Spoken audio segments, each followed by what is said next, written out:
सोचिए अगर आपकी जिंदगी की हर घटना, आपका जन्म, आपकी शादी, आपकी असफलता, आपकी मौत, अगर सब कुछ पहले से तय है तो आपका निर्णय किस काम का। आज हम भावनाओं से नहीं, आज हम विज्ञान, दर्शन और रिसर्च से बात करें। नमस्कार साथियों, आप देख रहे हो ज्ञान सूत्र मंथन, जहां हम अंधविश्वास नहीं बल्कि तर्क, विज्ञान और सत्य पर बात करते हैं। मुख्य सवाल, भूतकाल, वर्तमान और भविष्य में जो होता है क्या वो पहले से लिखा हुआ होता है, क्या वो पहले से निश्चित होता है। इस सवाल को समझने के लिए हमें आज 4 सत्रों पर बात करनी होगी। दर्शन, भौतिक साइंस और न्यूरोसाइंस, आधुनिक रिसर्च और प्रयोग। सबसे पहले हम दर्शन की बात करते हैं। दर्शन क्या कहता है। प्राचीन यूनानी दार्शनिकों से लेकर भारत के कर्म सिद्धांत तक एक बात कही गई, हर कारण का एक परिणाम होता है। मतलब ब्रह्मांड के सारे नियम तय हैं, तो हर घटना कारण श्रृंखला का हिस्सा है। जैसे डोमिनो का टुकड़ा, पहला गिरा उसके बाद अपने आप गिरते चले गए। अगर ये सच है तो आपका आज आपके कल का परिणाम है और आपका कल आज से तय हो रहा है। लेकिन अब यही सवाल उठता है कि अगर सब कुछ पहले से तय है तो नैतिकता, जिम्मेदारी और चुनाव का क्या मतलब। और अब यहीं से दूसरा पक्ष आता है, फ्री विल, स्वतंत्र इच्छा का पक्ष। दार्शनिक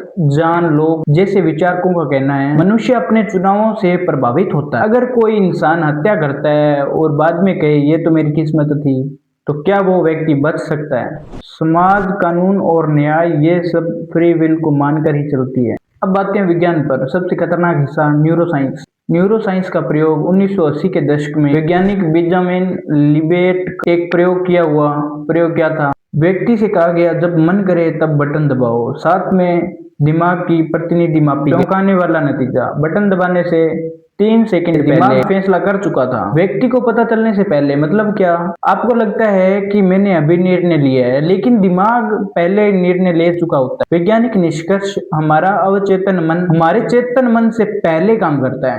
तो क्या फ्री विल एक भ्रम है। अब फिजिक्स क्या कहती है। न्यूटन का मानना है अगर ब्रह्मांड एक मशीन है और हर कण नियमों से चलता है तो भविष्य गणना से निकाला जा सकता है। इसी से आया विचार। लोपलोस डेमन का कहना है अगर किसी को ब्रह्मांड की हर स्थिति पता हो तो वो भविष्य देख सकता है। लेकिन फिर आई क्वांटम फिजिक्स। लेकिन यहाँ खेल बदल गया। क्वांटम स्तर पर कण निश्चित नहीं होते, केवल संभावनाएं होती है। अब इलेक्ट्रॉन कहाँ होगा ये पक्का नहीं, इसकी केवल संभावनाएं हैं। तो अब इसका मतलब भविष्य पूरी तरह तय नहीं है। तो अब अंतिम सत्य क्या है। अब आप ध्यान से सुनिए। विज्ञान और दर्शन दोनों मिलकर कहते हैं भूतकाल निश्चित है, जो हो चुका वो बदला नहीं जा सकता। वर्तमान आंशिक रूप से नियंत्रित, आपका वातावरण, आपका जन्म, आपका समाज आपके हाथ में नहीं है, लेकिन प्रतिक्रियाएं आपके हाथ में है। भविष्य संभावनाओं का खेल, कुछ सीमाएं तय है लेकिन हर रास्ता इसे कहते हैं कंपेटिबिलिज्म।